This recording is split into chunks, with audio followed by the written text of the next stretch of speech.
Kalau lagi ada masalah pribadi yang pelik, kira-kira kita harus kemana ya? Nah, menurut sumber yang akan kita bedah kali ini, jawabannya mungkin jauh lebih dekat dari yang kita bayangkan, yaitu kembali ke dalam gereja. Yuk kita telusuri bareng argumen yang sangat menarik ini. Oke, kita mulai dari angka ini dulu ya, angka yang mungkin bikin kita kaget. Bayangin deh, menurut sumber kita, 75% itu kan berarti 3 dari 4 ya. Komplikasi serius dalam konseling pernikahan itu sebetulnya bisa dihindari. Kuncinya apa? Keterlibatan gereja yang pas sejak awal. Ini bukan cuma statistik loh, tapi ini kayak panggilan buat kita buat melihat masalah ini lebih dalam lagi. Nah, angka 75% tadi tuh bukan muncul tanpa sebab. Itu tuh cuma gejala dari masalah yang jauh lebih dalam, yaitu adanya jurang yang memisahkan antara ruang konseling profesional dengan bangku gereja. Inilah krisis yang jadi inti pembahasan kita. Kutipan ini, langsung menohok ke konsekuensinya. Jadi, argumennya gini, ketika gereja yang semestinya jadi sumber kebenaran Alkitab malah mundur, para profesional di luar sana seringkali jadi nggak diperlengkapi untuk menangani akar masalah rohani seseorang. Mereka mungkin bisa mengatasi gejalanya, tapi bukan sumber masalahnya. Dan yang ironis tuh gini, buat banyak orang yang ada di garda terdepan pelayanan, bahkan calon pendeta sekalipun, ide bahwa konseling itu bagian inti dari gereja, itu kedengarannya malah aneh, kayak konsep yang benar-benar baru. Sesuatu yang seharusnya fundamental malah terasa asing. Oke, pertanyaannya kan, kok bisa sih kita sampai di titik ini? Kok bisa mimbar sama ruang konseling jadi kayak dua dunia yang beda banget? Ternyata sejarahnya punya beberapa petunjuk penting. Nah, menurut sumber ini, ada 3 pergeseran besar yang jadi penyebabnya. Pertama, ada reaksi terhadap teologi liberal yang bikin sebagian orang cari solusi di luar gereja. Terus ini memicu yang kedua, munculnya organisasi-organisasi para gereja yang ngambil alih fungsi-fungsi spesifik, termasuk konseling. Dan akhirnya, meledaknya industri konseling profesional modern seolah-olah ngasih izin buat gereja buat lepas tangan sepenuhnya dari tugas ini.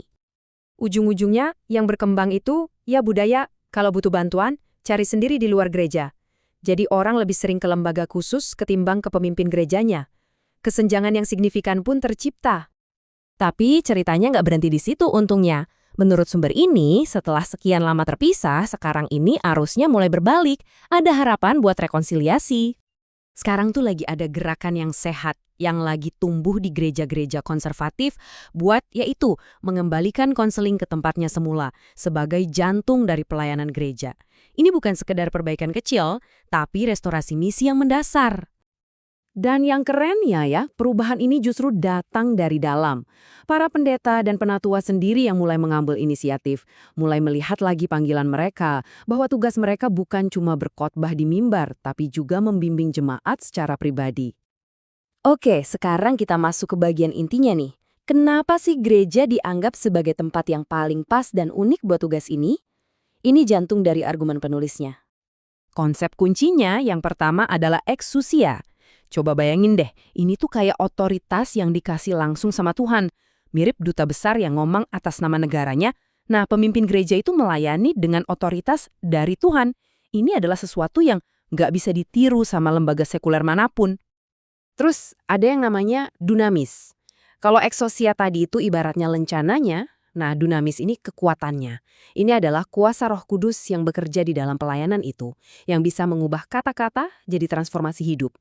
Otoritas tanpa kuasa kan kosong. Nah, gereja menurut argumen ini punya keduanya. Nah, disinilah semuanya jadi masuk akal.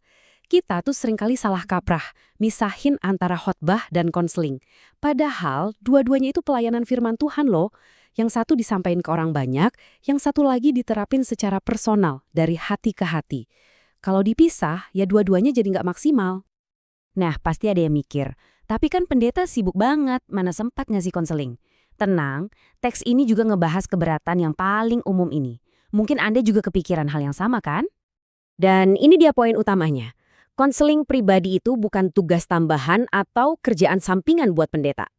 Menurut argumen ini, konseling adalah bagian fundamental dari panggilan mereka dalam melayani firman Tuhan itu sendiri. Oke, jadi kesimpulannya apa nih? Sumber ini bukan cuma ngasih analisis, tapi juga panggilan yang jelas banget buat kita semua untuk merebut kembali misi ini. Ini bukan lagi sekedar saran, tapi benar-benar permohonan yang mendesak. Sebuah panggilan bagi gereja untuk merangkul lagi tanggung jawabnya, dan bagi kita sebagai jemaat untuk mendukung pekerjaan yang sangat vital ini. Dan semua ini akhirnya membawa kita ke satu pertanyaan penting yang perlu kita renungin sama-sama. Apa sih tanggung jawab utama gereja dalam merawat jemaatnya?